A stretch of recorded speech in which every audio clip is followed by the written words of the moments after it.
podcast da mineração é patrocinado pela Agência para o Desenvolvimento e Inovação do Setor Mineral Brasileiro, a ADIM. O podcast da mineração é patrocinado pela Atobin, empresa de engenharia e tecnologia. Oferecem soluções para todas as fases do projeto, desde a coleta de requisitos até a implantação. O podcast da mineração é patrocinado pela consultoria Ígnea Geologia e Meio Ambiente, empresa especializada em mineração, geologia, pesquisa mineral, planejamento administrativo de processos minerários e consultoria ambiental. Olá pessoal, sejam bem-vindos a mais uma entrevista aqui no podcast da mineração, tá? E conseguimos aqui ter a honra da presença da Júnia Rocha, tá? Aqui do nosso podcast. Júnia, muito obrigado pela sua participação.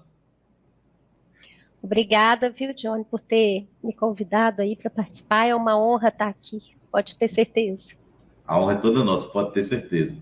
Pessoal, lembrando que o podcast da mineração é patrocinado pela DIMB, né, que é a Agência para o Desenvolvimento e Inovação do Setor Mineral Brasileiro. Aguardem que estão vindo, acesse o site adimb.org.br. Está vindo muita coisa nova aqui para 2024, sobre cobertura de eventos, treinamentos e muito mais, né?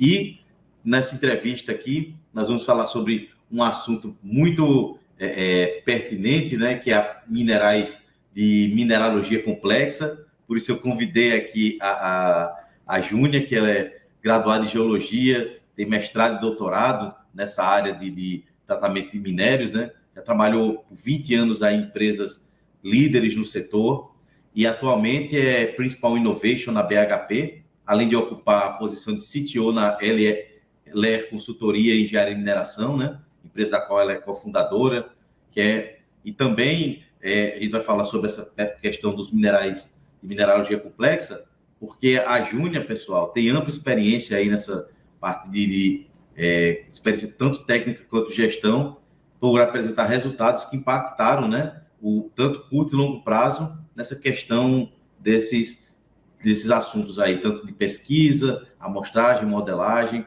tanto no Brasil quanto exterior, né? E também tem experiência aí na parte de geotecnologia, gestão de informações e gerenciamento de crise, que são coisas bastante pertinentes. Júnia, explica para a gente, né, o que é modelagem geometalúrgica e como é que ela se aplica, né, ao processamento de minerais de mineralogia complexa. Ok, Johnny. Vamos lá, né? Primeiro eu vou conceituar a geometalurgia. Hoje em dia, a geometalurgia ela voltou a ser um tema central, né, nas minerações. Ela perdeu um pouco espaço, né, nos anos em que a geometalurgia, ela hoje está um tema novamente centralizado, está um tema importante na mineração. As empresas, né, que prestam serviço de consultoria em geometalurgia estão sendo muito abordadas para fazer modelos, né, geometalúrgicos para as jazidas. Perdeu espaço, sim, logo depois dos rompimentos das barragens, onde geotecnia, né, se tornou o tema central. Não tem um geotécnico, né, geólogo geotécnico desempregado nesse Brasil, né? Que bom. Porque realmente geotecnia se tornou um ponto central, e isso não quero aqui fazer nenhum tipo de propaganda positiva a um desastre. Mas a geotecnia, ela sempre foi importantíssima para o nosso setor, principalmente para questões de segurança, e ela, como a geometalurgia, ela ficava menos, a importância era um pouco menor do que a produção em si, né, quem trabalhava com produção. Hoje em dia, eu acho que tanto a geometalurgia como a geotecnia, elas estão ocupando o espaço que elas merecem dentro das organizações. Esse aí é um pensamento que eu tenho. Mas vamos lá, eu vou conceituar o conceito clássico de geometalurgia e depois a gente continua aí para explicar como que é a modelagem geometalúrgica, qual que é a base dela, e como que ela se aplica, né, a você fazer uma modelagem para minérios que tem mineralogia, simples ou complexa, tanto faz. Mas qual que é o bem que ela vai fazer aí em termos do business, né, de custos, de impactos positivos em emissões de carbono, tudo que hoje em dia a mineração busca, né? Custo é uma questão importante, redução de emissões de carbono, quem não está ligado nisso está fora, né, do mercado.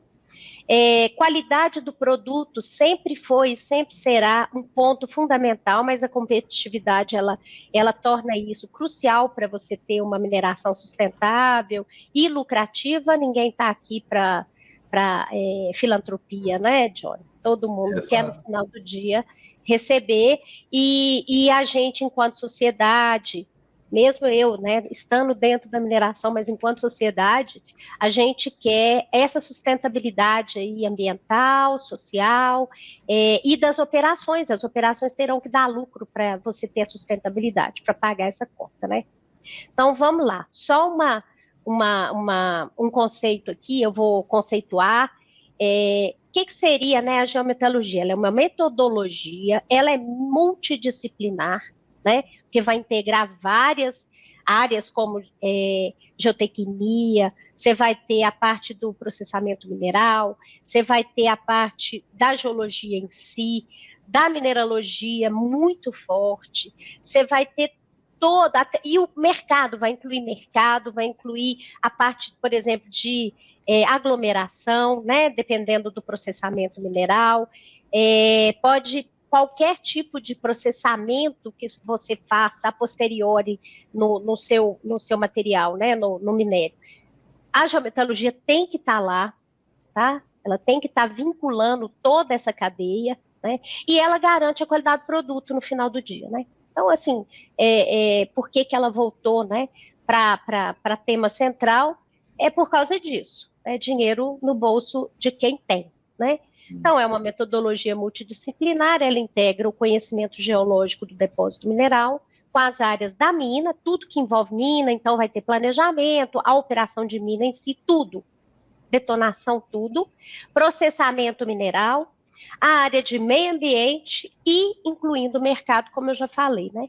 Visando a redução do risco do negócio através de melhor previsibilidade nas operações e de qualidade dos produtos. Então, esse é um bom conceito para a geometalurgia. É o que quando eu estou lecionando, né, para pós-graduação, esse é meu conceito base, tá?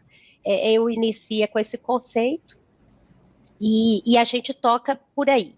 O que a geometalurgia tem de diferente? Ela tem de diferente o seguinte: eu tenho a geologia, e a geologia, ela reflete fenômeno geológico. Então, ela é palpável e é modelável, né? Bom, mas eu tenho um processamento mineral, um beneficiamento. Pode ser simples ou mais complicado, dependendo do bem mineral que você está tratando e dependendo do produto que você está fazendo, né? Então, vamos dar o exemplo do minério de ferro, que é onde eu tenho mais expertise, né? Quando você pega a pelotização, briquetagem, que são hoje os temas centrais da mineração de ferro, né, os produtos que emitem menos carbono, você tem todo um processamento. Desde a mineração em si, que você pode ter várias formas, pode ter a detonação, e você precisa saber as características do material frente a uma carga de detonação. Você vai ter britagem, onde é menos sensível a geometalurgia, mas você vai conseguir materiais que são mais maciços, mais compactos, materiais que são menos, gasta menos energia, gera mais fino, não gera, né? Então, tem essa parte. E aí a gente entra na cadeia de processamento. No minério de ferro, normalmente, dependendo da mineralogia, você vai ter que moer, né?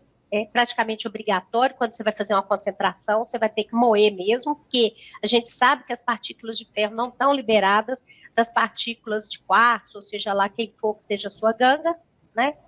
Então, você parte por uma moagem onde há um gasto de energia gigante, é um dos maiores lugares onde você tem custo, né, na mineração do ferro.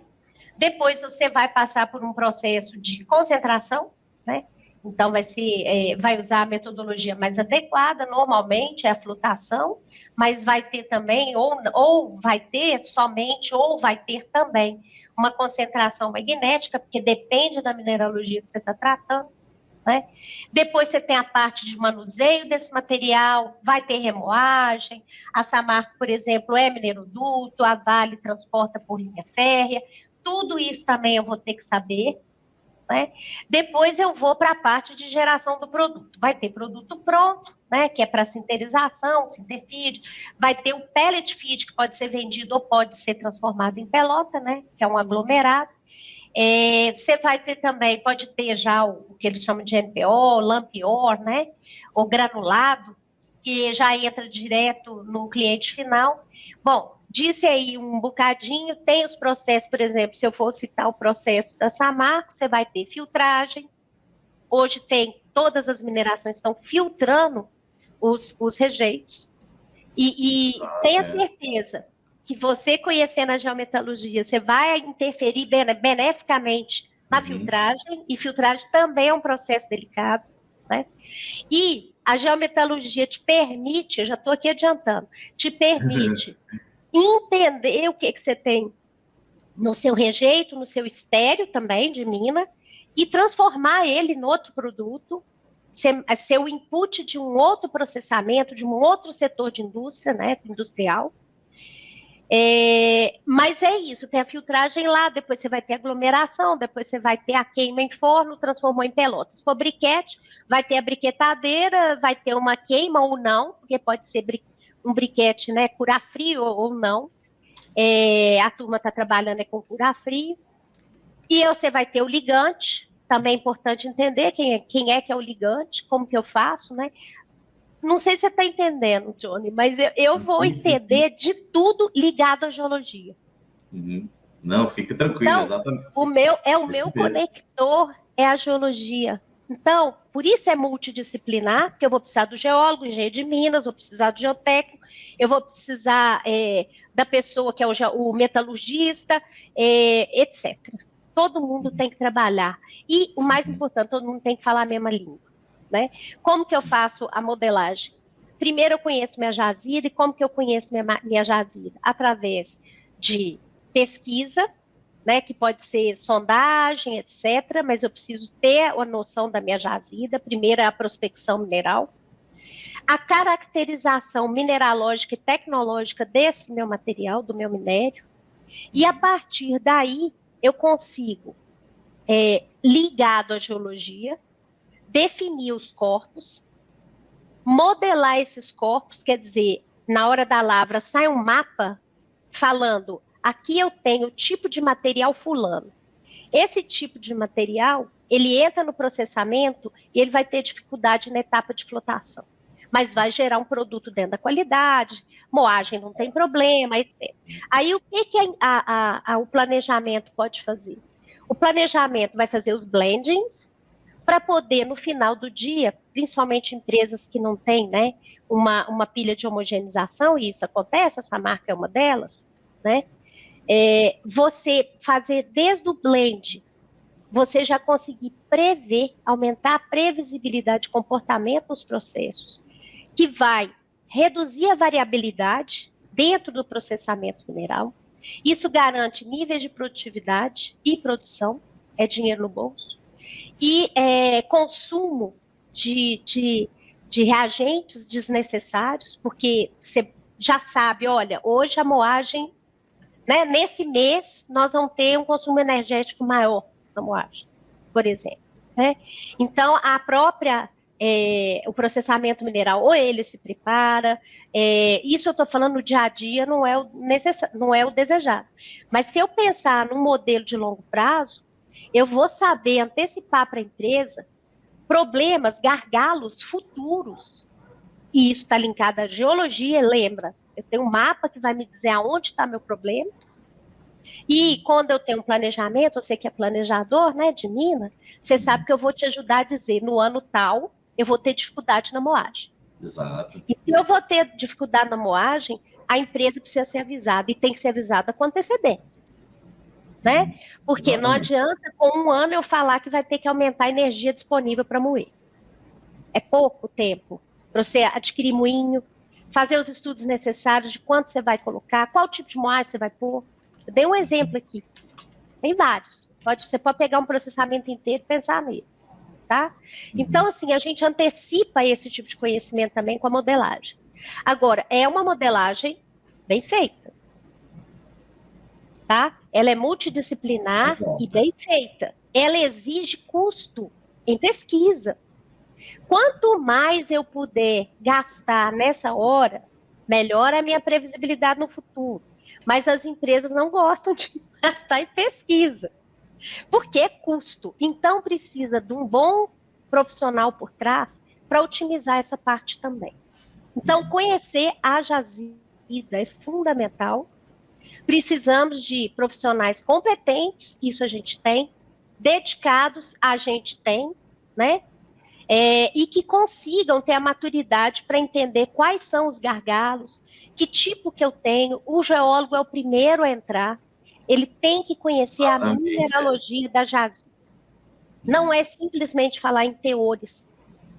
Eu consigo, Johnny, para te dar um exemplo, eu consigo te mostrar 2 análises químicas idênticas e te jogar para fazer um teste de bancada e não, um vai gerar um produto, o outro não vai. Eu consigo te mostrar, não é um exemplo, são milhões, tá? Então, a química não responde sozinha. A química é um reflexo da mineralogia. Entende? Se você quiser explorar isso daí, a gente vai ter muito para conversar ainda. Mas eu vou te deixar à vontade. Eu não sei se eu respondi a pergunta dentro do que você gostaria. Não, por que a modelagem é importante? Não, você respondeu e até falou um pouco do que eu ia perguntar agora, quais são os desafios associados, né? Com essa comparação assim desses mais complexos com os mais simples, né? Que a gente trabalha. Né? Você falou um pouco sobre a questão da previsibilidade, mas o que você tem a dizer a mais, assim, quais desafios a mais você encontra nessa questão da modelagem, né, desses minerais, de mineralogia mais complexa? Olha, Johnny, eu vou falar uma verdade para você. Quais são os desafios que a geometalurgia enfrenta? Um, eu já falei que é custo, né? É a empresa compreender que ela precisa ter aquele gasto e ele vai entrar em lucros e perdas, né? Ele não é garantia de que você vai ter lucro, mas que ele é necessário para você aumentar sua previsibilidade e no final do dia você ter os ganhos que a geometalurgia vai te dar, né? Esse é um desafio. Esse desafio, como que eu mitigo ele? Tendo um profissional que faz um planejamento bem feito, de pesquisa, que consegue otimizar sem perda de informação. Então, estou falando aí de uma pessoa boa de serviço. Não é uma pessoa que fala que é boa de serviço, não. Ela tem que ser. Entendeu, Exato. né? Exato. Falar que é bom, eu conheço várias pessoas que falam que são boas. Mas, de fato, que entregam o que ela falou, as empresas sabem quem são. Então, a gente não precisa preocupar, todo mundo sabe. Mas essa a mitigação é um bom profissional, tá? Uma pessoa experiente que dê conta de ajudar nessa parte. Tem um outro desafio, é que a geometalurgia é intangível. Você não consegue chegar para a turma do financeiro e falar, investe nessa lucros e perdas aqui, que eu vou te dar um retorno de 20%, de 30%, né? No final do dia, no seu NPV. Você vai ter um ganho de produtividade, isso a gente sabe, mas ainda não conseguimos medir. Entende?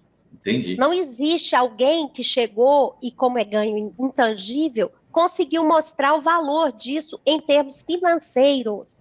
E é um desafio para a turma do financeiro nos ajudar a fazer como que a gente faz isso. Um intangível se transformar em tangível.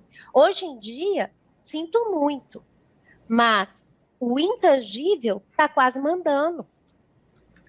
É o social que fecha a empresa. O impacto social é intangível. Como é que você fala? Ele vale 100 mil. Não, ele vale a empresa inteira. Ele para a operação. Como que eu ponho isso em número? Cadê a turma do financeiro para nos ajudar, né? Agora eu estou provocando. Porque não é fácil. Isso, você tem razão. Não é fácil. Você colocar em números, matemática, não é fácil, mas todo mundo sabe que tem impacto. Né? O impacto ambiental, né, da geometalurgia, ele é gigante. Porque se a geometalurgia não é só para o minério, ela é também para o estéreo, ela se aplica ao estéreo, porque você vai caracterizar seu estéreo para minimizar o estéreo, aumentar o aproveitamento dele enquanto minério, destinar para outro tipo de aplicação. Por exemplo, existem itabiritos extremamente compactos e pobres, né, porque eles são a formação ferrífera em si, mas que dão uma pedra ornamental maravilhosa. Então, por que não lavrar para outro segmento? Exato. Entende? Ele tem lá 25% de ferro, que é o quê? É o teor da BIF, né? O teor conceitual de uma banded iron formation, né? Da formação ferrífera bandada. Então, assim, e ele é duro. As partículas, os minerais, estão extremamente conectados, né? Você teria que moer ao infinito. Isso é dinheiro, não vou moer. Mesmo assim, vai ter um concentrado rico em sílica e um rejeito rico em ferro, né? Porque você não consegue separar corretamente. Mas ele pode servir para outro segmento, ao invés dele virar blocos numa pilha de estéreo. Isso é um ganho, isso é inovação e é um ganho gigante. Quem começa a te ajudar nisso? Caracterização mineralógica, caracterização tecnológica, caracterização do seu minério. Né? Eu gastei lá, mas eu ganho na frente. Eu diminuo minha pilha. E o mesmo raciocínio se aplica aos rejeitos. Né?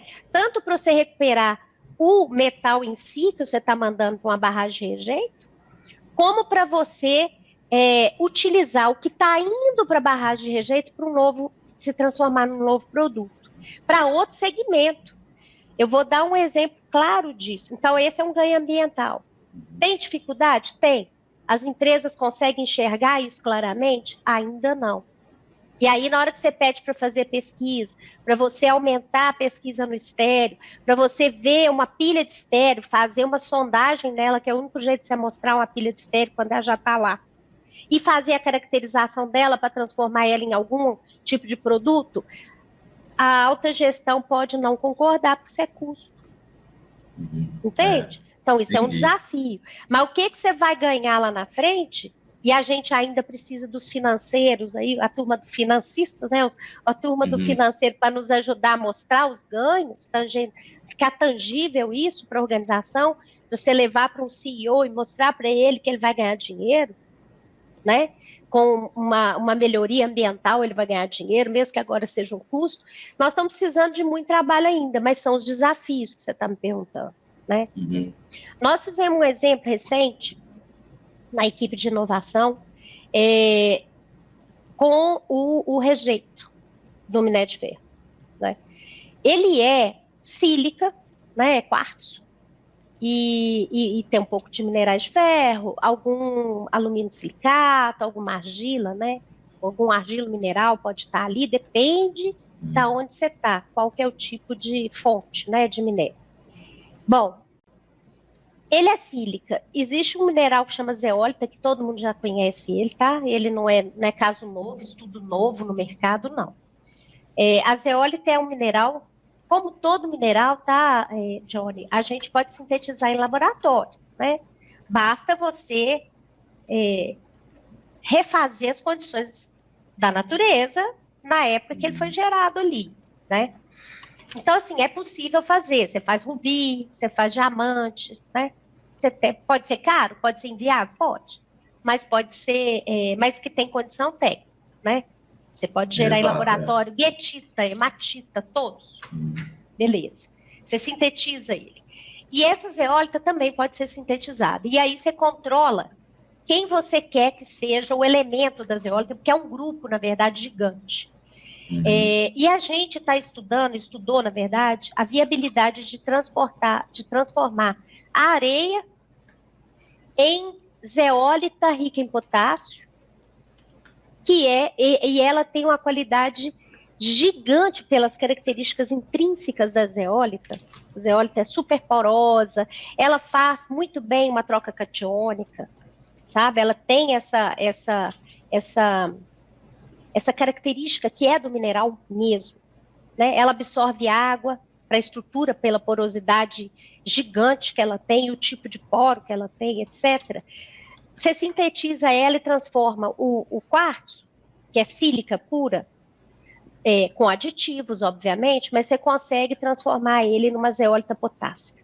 E a zeólita potássica, nós estamos na fase agora de comprovação, né, em estufa, é o próximo passo, porque em laboratório já foi, ela pode se transformar num fertilizante que a gente chama de fertilizante inteligente, em inglês é Smart Fertilizer.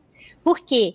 Porque ela libera o potássio ao longo, é natural dela, ao longo do tempo. Então, a planta vai receber a carga de potássio ao longo do tempo e não de uma vez só, como são os fertilizantes, né, comuns, o NPK, né? Você coloca lá, vai sobrar potássio, vai sobrar tudo, porque a planta não conseguiu absorver tudo. Ponto. A zeólita não, ela libera ao longo do tempo. Ela condiciona o solo, ele fica um solo mais fértil, principalmente para o pequeno agricultor, que não tem tanto dinheiro como os mega agricultores, que tem muita condição de estar aplicar o tempo inteiro, fertilizar, né, o solo. O pequeno agricultor, aquele familiar, ele não tem essa condição. Se você coloca esse Smart Fertilizer, que ele é um pouquinho mais caro, porque vai ser sintetizado, etc, e tal, um pouquinho mais caro a própria produção, ele dura muito mais tempo. E, além disso, a zeólita tem uma capacidade de armazenamento de água. Então, se você vai para uma região seca, ela consegue segurar água no solo para a planta. Então, assim, ela é um smart mesmo. Exatamente, é um fertilizante diferenciado, sabe? Uhum. Além de, né, como se não bastasse isso, além de ela conseguir capturar metais pesados pela própria porosidade, característica química dela, né, do mineral, ele consegue capturar e segurar dentro da estrutura. Então, você limpa o solo.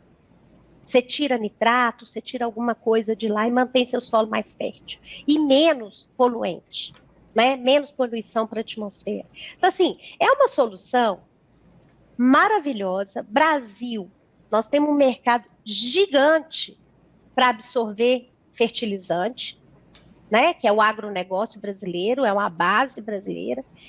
Esse ainda ajuda o pequeno agricultor, que ele não tem que reaplicar tanto assim, para ele fica mais econômico, então tem uma parte social gigante aí também, sabe? Uhum. Isso tudo é o quê? A partir de uma caracterização, a partir do conhecimento apurado do que você tem no seu rejeito. Você está transformando isso em bem para um outro setor, e nós estamos chegando no conceito que eu amo de paixão como inovação, que é a economia circular. Exato.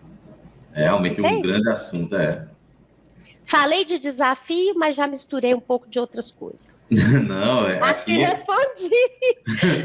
Não, está bem respondido, e o bom assim que a gente já faz um gancho, né, com outros assuntos, né?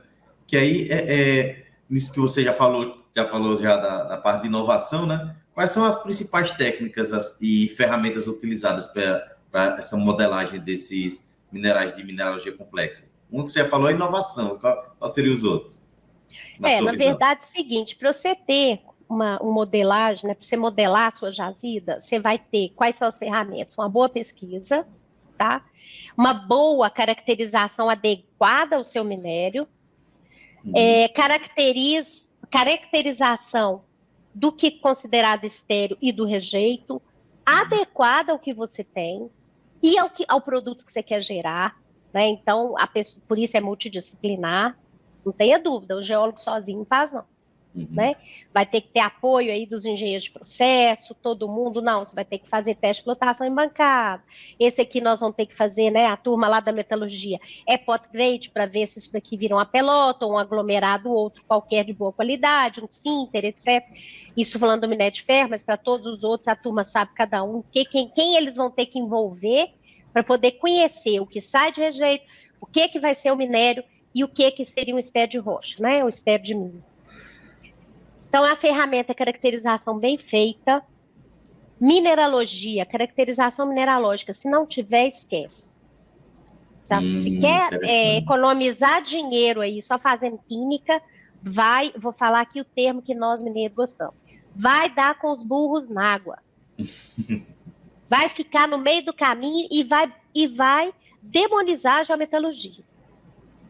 Entende? Sim, demoniza. Sim. Porque fala que não valeu de nada. Não valeu de nada, você não fez como deveria. Né? Então, essa é uma questão que a autogestão tem que estar consciente de que eu preciso investir para eu ter retorno, não tem jeito.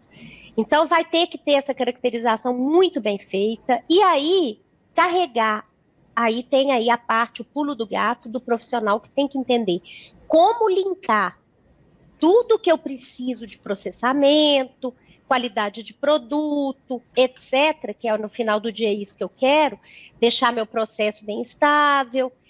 Como que eu faço para ligar? Quem é que me conecta isso à geologia?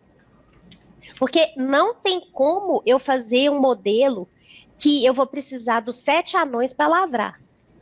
Eles vão entrar com picareta, com pá, e aquele carrinho pequenininho na mina. Nós lavramos com grandes equipamentos. Exato. Então, eu tenho que entender o reflexo desse grande equipamento no meu modelo. Eu não vou fazer um tipo de minério, por exemplo, com menos de 6 metros de espessura. E uma continuidade lateral e vertical.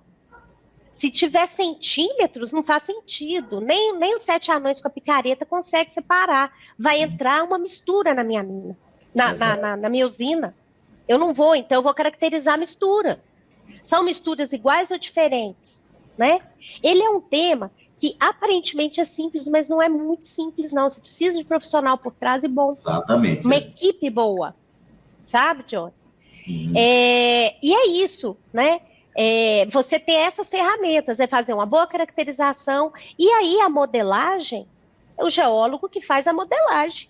Ele usa qual é o software que é bom para ele usa. Ele vai ter os critérios da empresa para subdividir os corpos de tipos. Obviamente, ele não vai subdividir em centímetros, porque não vai fazer sentido para ele, né? Então, vão ser os corpos. Vai subdividir os corpos em tamanhos, né? Eu vou dar um exemplo aí do minério de ferro, que é um bom exemplo para mim, né? Todo mundo olha e acha que é tudo igual, e não é. Eles são totalmente diferentes. Pela mineralogia, a gente vê que é diferente, comportamento totalmente diferente. Você tem um itabirito que é mais rico em hematita tabular ou especular, ele tem, às vezes, a mesma química de um anfibolítico, de um itabirito martítico, e, na hora que eu vou processar, o comportamento é totalmente diferente.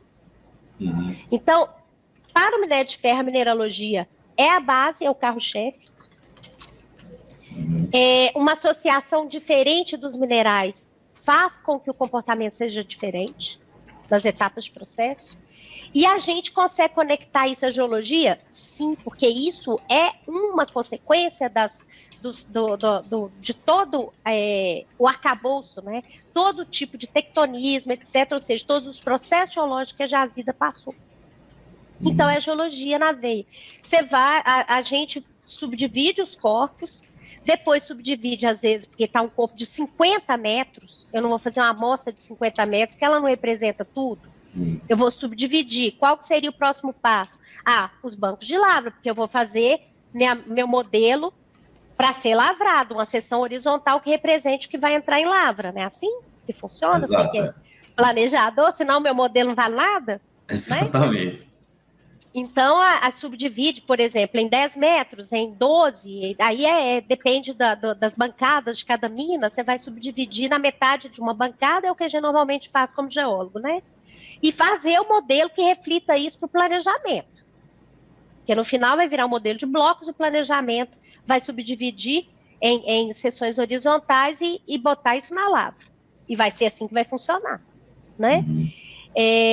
Então, usa ferramental, o geólogo vai usar o ferramental que ele tem para usar para fazer o modelo dele, lembrando que é um modelo ligado à característica de processamento mineral, ou qualidade de produto, ou ambos, ou geração lá de aglomerados.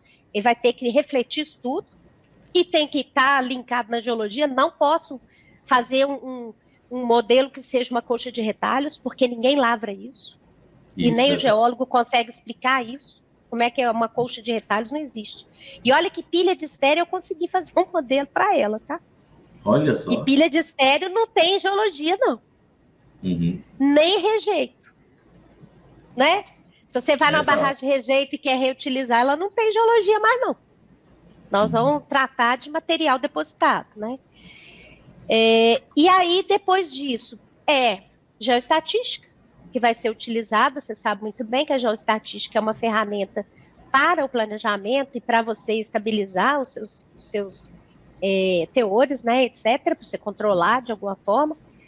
E não é nada além disso. No final, é modelagem geometalúrgica que está atendendo a todo processamento mineral. E não é estática, né?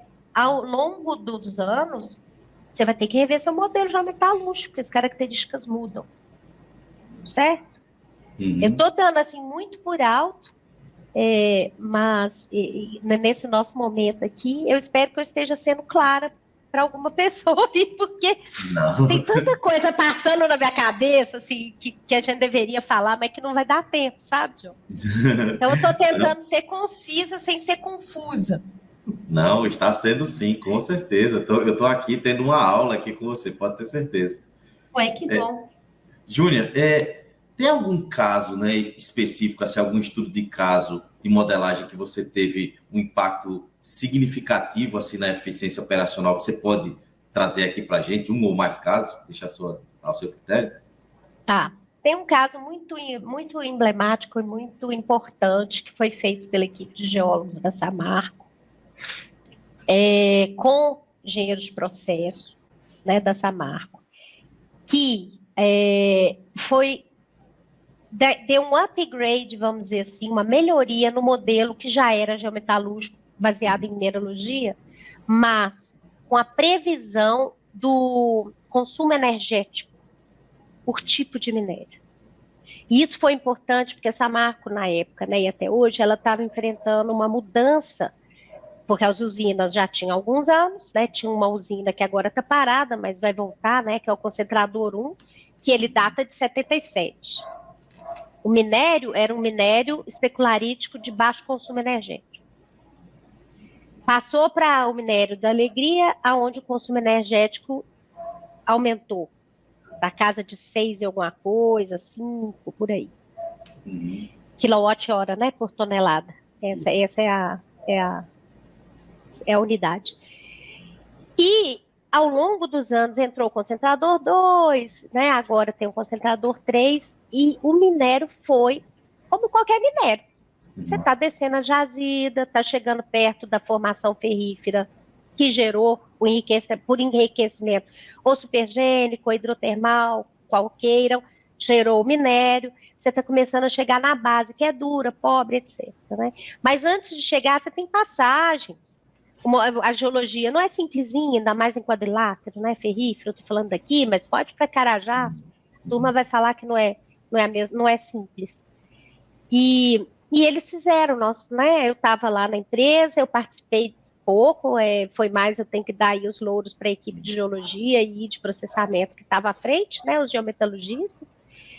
E aí essa turma conseguiu dar um upgrade, né? No modelo que eu participei muito, que era o modelo geometalúrgico anterior, mas o upgrade para o consumo energético, e a mina é mapeada hoje. A usina, ela não tem o planejamento, sabe planejar? Falando assim, não tem, eu vou ter que misturar esse com aquele ali, ó, porque senão a usina não vai produzir. Nós vamos ter o nível de produção caindo, né? A níveis básicos. Não tem jeito. E hoje você tem essa previsibilidade no dia a dia e no futuro, né? Porque o modelo se aplica ao futuro e você vai trazendo para o médio prazo e curto prazo. Então, esse foi um ganho gigante, né, que a Samarco teve, né, com essa melhoria. O primeiro ganho que ela teve foi quando foi feito o primeiro modelo de metalúrgico. Né? Porque a usina, a Samarco, na década de 90, por volta de 92, a mina que ela tinha, né, sido estudada e que era a mina de Germano, que era a mina que foi lavrada o tempo inteiro, e todo o processo, diga-se de passagem, muito bem feito, o projeto, ele era adequado ao minério, perfeitamente adequado, nunca vi uma coisa tão bem feita. Década de 70 foi feito. Quando chegou em 92, a minério de ferro é tudo igual, né? Tudo igual, nossa, não tem nada de diferente. O minério entrava e a usina não produzia. Saiu de 8 milhões de toneladas ano para 3.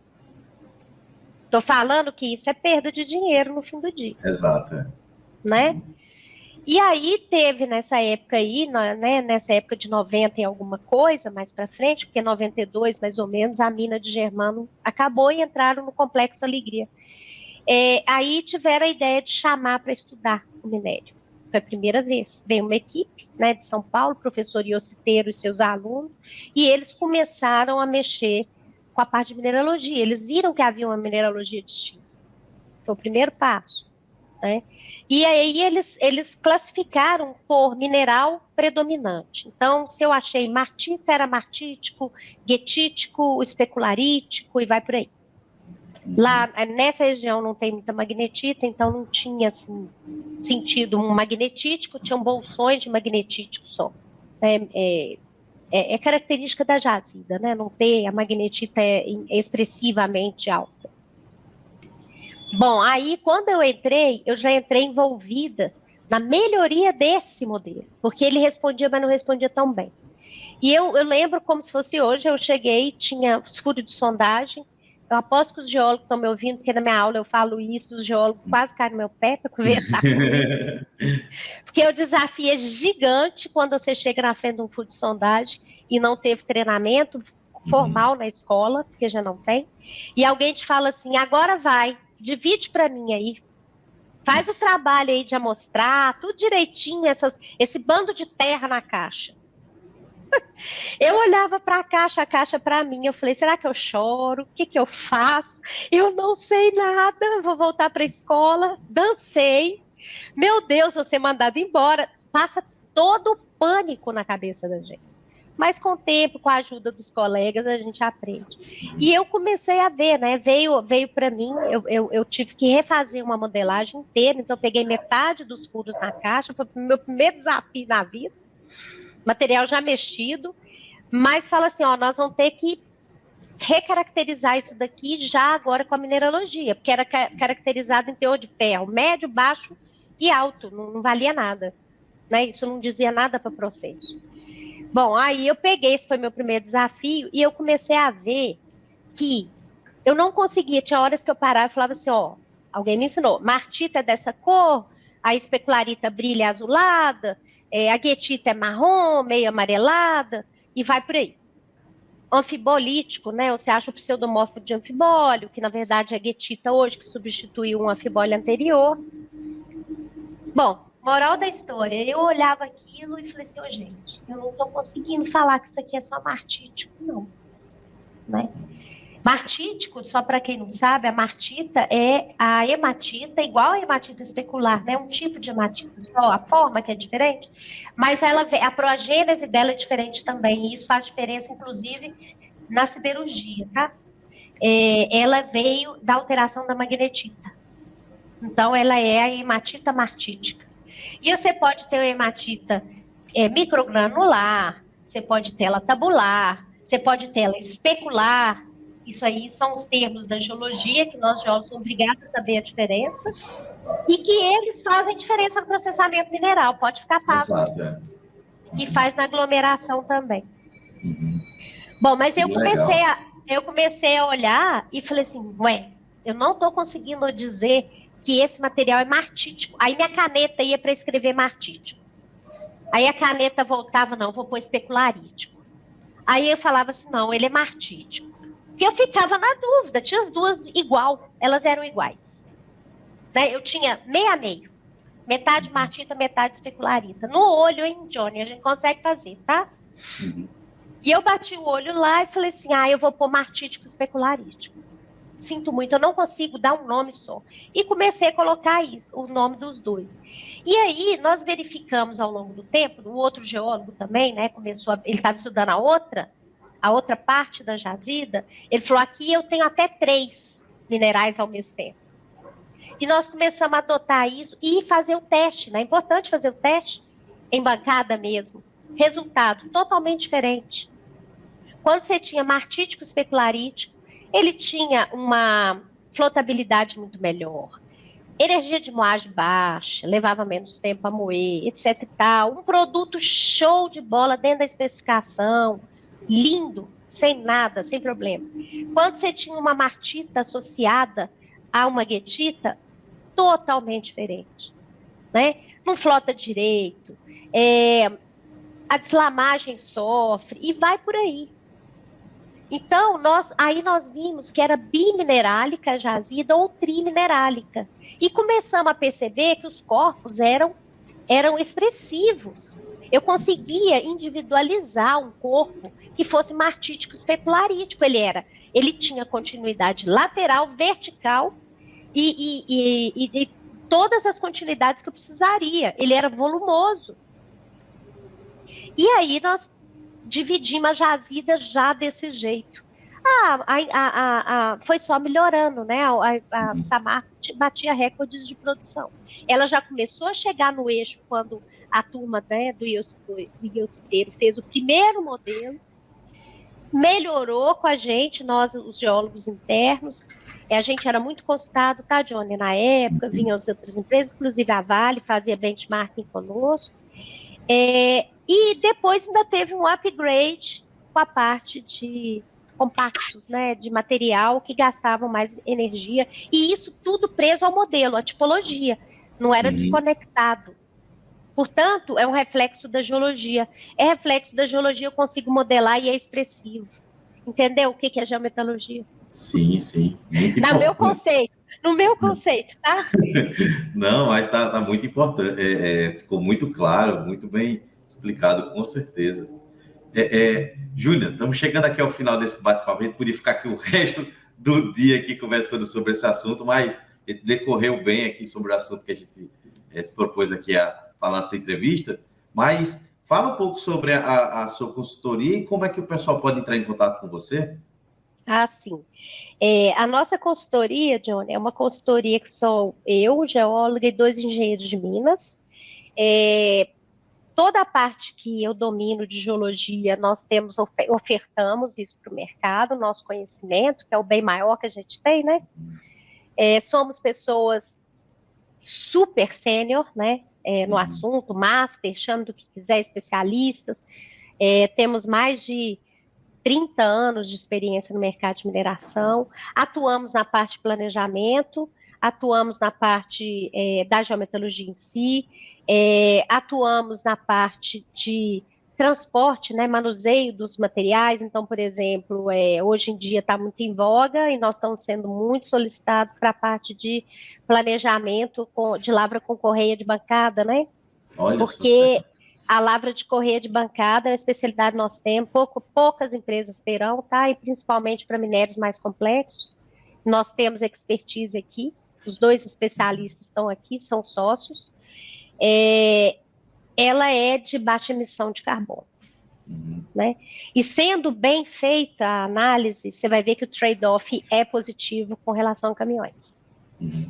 Que legal. Agora, se você chama, não é propaganda não, mas aqui você vai ter esse especialista que te mostra um trade-off e depois você vai agradecer, né? Mas são esses, né, os nossos, tudo que hoje está se planejando aí de caminhões autônomos, tudo isso nós temos expertise, tá? E estamos à disposição. Nós temos o nosso site, né? Que é www.lerconsultoriamineral.com. Lá vão ter os nossos contatos. Mas pode ser também por telefone, né? Se alguém precisar. E aí eu teria que pôr os telefones. Eu prefiro, acho que entre no site, porque lá você já vai na via correta. Tá certo. Beleza, então. Júlia, muito obrigado aqui por você ter participado do podcast e aceitado o nosso convite. As portas estão abertas aí para quando quiser voltar. E quando eu estiver em Minas, eu vou fazer uma visita aí a vocês. Por favor, você nos deixa honrado com a sua visita, né? Nós vamos achar muito, muito bom mesmo. E eu gostaria de reforçar meu agradecimento aí, tá, Johnny? Realmente, muito obrigada por essa oportunidade de poder falar um pouquinho para meus colegas da mineração. Me colocar à disposição para qualquer dúvida que alguém tenha. Se quiser um pouco de esclarecimentos, eu estou à disposição, tá? Obrigada mesmo, tá? Muito obrigada. É uma honra para mim estar aqui. Perfeito. Pessoal, lembrando, tá, que o podcast da mineração é patrocinado pela ADIMB, que é a Agência para Desenvolvimento e Inovação do Setor Mineral Brasileiro. Acesse o site adimb.org.br. Agora, para 2024, estamos vindo com bastante novidades, então se inscrevam aqui no canal, nos sigam no LinkedIn, temos a meta aí de chegar a 150 mil seguidores. Se você está assistindo e não é conectado aqui no nosso LinkedIn, no meu LinkedIn, mas nos siga e tenha certeza que você vai fazer parte dessa transformação mineral. Até a próxima, Júnior, até mais. Obrigada. O podcast da mineração é patrocinado pela Agência para o Desenvolvimento e Inovação do Setor Mineral Brasileiro, a ADIMB. O podcast da mineração é patrocinado pela Atobin, empresa de engenharia e tecnologia. Oferecem soluções para todas as fases do projeto, desde a coleta de requisitos até a implantação. O podcast da mineração é patrocinado pela consultoria Ígnea Geologia e Meio Ambiente, empresa especializada em mineração, geologia, pesquisa mineral, planejamento administrativo de processos minerários e consultoria ambiental.